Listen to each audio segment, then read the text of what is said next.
حضرت مولانا صاحب کی پوری تائید کرتا ہوں. اللہ تعالیٰ کا بے پایاں فضل و کرم ہے اور پورے پاکستان کے 22 کروڑ عوام کی دعائیں جو ہے رب تعالیٰ نے قبول کی ہیں اور عدالت عظمیٰ نے ایک ایسا فیصلہ دیا ہے جس سے کہ نہ صرف پاکستان کا جو آئین ہے وہ بچ گیا ہے، پاکستان بچ گیا ہے.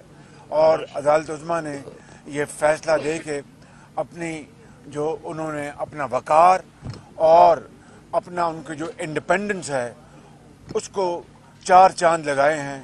ہم عدالت عظمیٰ کے بہت شکر گزار ہیں کہ انہوں نے ایک یونانیمس فیصلہ دے کے پاکستان کی عوام کی جو ان کی جو خواہشات تھی ان کی عکاسی کی اور پارلیمان کو مضبوط کیا ہے. پارلیمان کا جو سوورینٹی ہے اس کو مضبوط کیا ہے اور آئین کے تقدس کو بحال کیا ہے.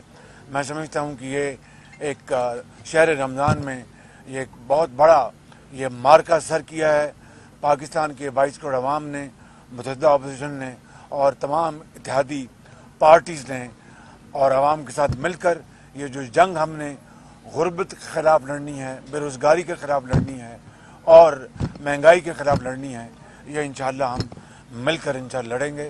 آج ہمیں اللہ تعالیٰ کے ہاں اپنا سر کو اپنا اس کے سجدہ ریز ہونا ہے اور اس کا اپنا جتنا شکر ادا کریں وہ کم ہوگا. شہباز صاحب آپ نے ایک فیصلہ کیا تھا کہ غیر اور جی یہ چونکہ مولانا صاحب نے ابھی تراویح کے لیے جانا ہے تو انہوں نے اپنی پریس کانفرنس کا حصہ ڈال دیا. ابھی بلاول بھٹو صاحب تشریف لا رہے ہیں، پھر ہم تمام جو ہیں اکابرین باقی قوم انشاءاللہ یوم نجات منائے گی. اللہ اکبر اللہ اکبر اللہ. ابھی آپ نے جانا نہیں، ابھی متحدہ اپوزیشن نے کرنی ہے پریس کہ آپ نے کہا تھا کہ آئین توڑنے کی بھی سزا ہوگی، تو اس پہ کیا کہیں گے آپ؟ وہ تو اب عدالت عظمیٰ کا جو فیصلہ ہے اس کو پڑھ کے پر بتائیں گے آپ کو انشاءاللہ، اس کو پڑھ کے بتائیں گے انشاءاللہ. تو آپ ذرا انتظار کیجیے. اسلام آباد میں موجود ہے کیونکہ پرسوں اجلاس بلا لیا صبح 10 بجے، تیاری مکمل ہے؟